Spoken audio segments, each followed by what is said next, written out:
Os presidentes Lula e Alberto Fernandes anunciaram um estudo sobre a moeda única para a América do Sul. Os dois assinaram um artigo conjunto em que exaltam a reaproximação diplomática entre os países. Para a gente falar mais sobre esse assunto, recebemos nesse momento aqui na Jovem Pan o diretor de gestão de recursos da Nova Futura Corretora, economista Pedro Paulo Silveira. Pedro Paulo, muito bom receber mais uma vez o senhor aqui na Jovem Pan. Muito bem-vindo. Obrigado pelo convite, é um prazer estar com vocês. Bom, há anos aqui na Jovem Pan a gente discute o Mercosul, o futuro do Mercosul, a aproximação entre os países, e agora essa discussão volta com força e com esse foco em uma moeda única. Seria uma moeda única especificamente para os negócios, não que seria uma moeda única para os países numa circulação corrente da moeda. O senhor acha que é viável se discutir um assunto como esse? Os países têm estrutura para isso? A gente sabe que a Argentina passa por inúmeras dificuldades. Qual é a real face dessa discussão que começa nesse ano, Pedro Paulo? Eu acho que a resposta é não, basicamente. Não dá para pensar em alguma coisa semelhante a uma moeda única com dois países que hoje têm os seus indicadores macroeconômicos mais importantes prejudicados. Vejam, a Argentina tem uma inflação próxima de 100%, uma taxa de crescimento que oscila, mas está pressionada para baixo, tem uma situação fiscal para lá de ruim, e o Brasil, apesar de ter uma inflação muito melhor, tem uma situação fiscal ruim, tem um endividamento elevado, e essas questões são importantes para você estabilizar a moeda, a taxa de câmbio. Se você já tem um problema de taxa de câmbio, isoladamente, é pouco provável que você consiga resolver esse problema conjuntamente. A impressão que eu tenho é que, ao colocar junto esses dois países que têm, vamos dizer assim, uma instabilidade, cada um nas suas moedas, eles vão aumentar a instabilidade conjuntamente. Pode ser uma situação bastante complicada. Então, eu acho que, apesar de ser um estudo, apesar de serem boas intenções, isso não deve andar, né? Como já disse lá o ex-ministro Mário Henrique Simons no passado, a estrada para o inferno está pavimentada por boas intenções. Então, as intenções são ótimas, são maravilhosas, mas eu acho que, por enquanto, é difícil aplicar isso de alguma maneira para dois países que têm tantas vulnerabilidades. O senhor acha que seria interessante que existiria alguma fórmula para os países da América do Sul dependerem menos do dólar? Olha, não, eu acho que o problema não é só a dependência do dólar, sabe? Eu acho que o dólar continua tendo um papel fundamental na economia global, ele vai continuar tendo até que outra moeda apareça, não há sinais disso. O que os países latino-americanos, em particular a Argentina, tem é uma vulnerabilidade externa, que ela não consegue resolver. A Argentina tem problemas de déficit de balanço de pagamentos. É uma coisa que o Brasil já não vive há bastante tempo.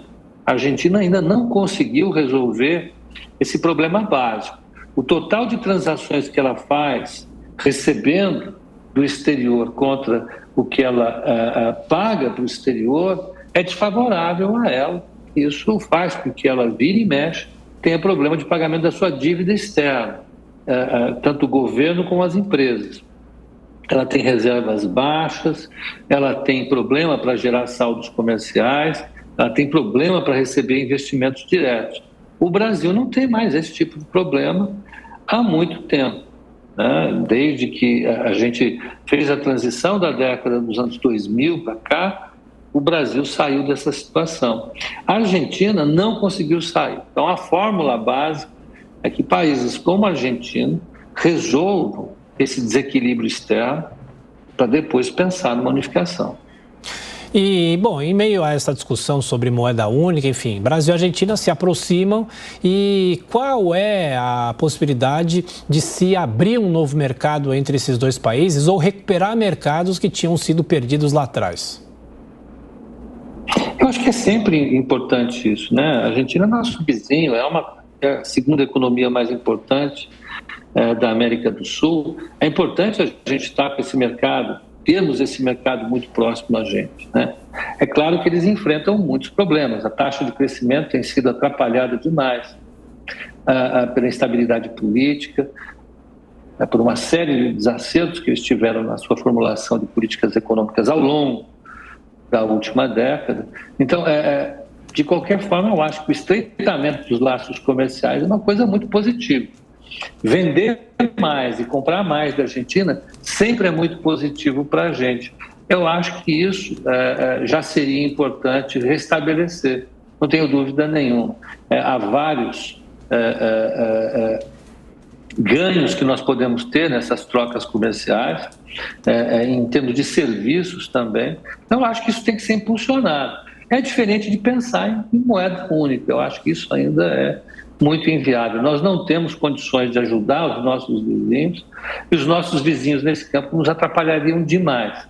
Então, eu acho que nesse campo em particular não há muito o que fazer. E o senhor faz uma avaliação positiva? Qual o balanço desse primeiro mês das medidas econômicas do novo governo? Olha, eu acho que ainda nós somos muito no começo, né? Nós estamos com 20 e poucos dias de governo, mas os sinais que eu recebi foram, assim, vamos dizer assim, um pouco mais decepcionantes. Eu esperava que eles fizessem um conjunto de sinalizações mais para resolver o problema fiscal de uma maneira estrutural, de longo prazo. Eu pensaria que isso iria ocorrer. Não aconteceu, né? Pelo contrário, adotar uma política fiscal bem mais tímida, não sinaliza, na minha opinião, a estabilização do problema fiscal ao longo do tempo, muito pelo contrário. E os sinais que o presidente deu do ponto de vista da reforma tributária e das relações com o Banco Central não foram muito positivos. Então, eu acho que ainda há muita água para passar debaixo da ponte, mas eu me frustrei um pouco com esse começo de governo, sim.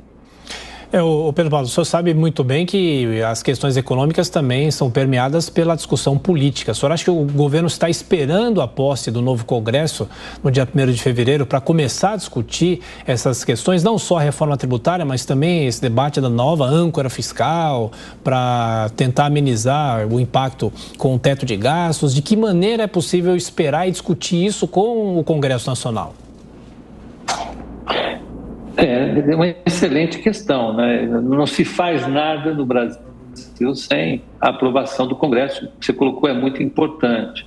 Mas o governo não esperou isso. Ele deu alguns sinais. Ele deu um pontapé inicial na questão do teto fiscal, já sinalizou que não vai trabalhar para mantê-lo, ao contrário, vai substituí-lo por uma nova âncora, que nós não sabemos ainda qual é.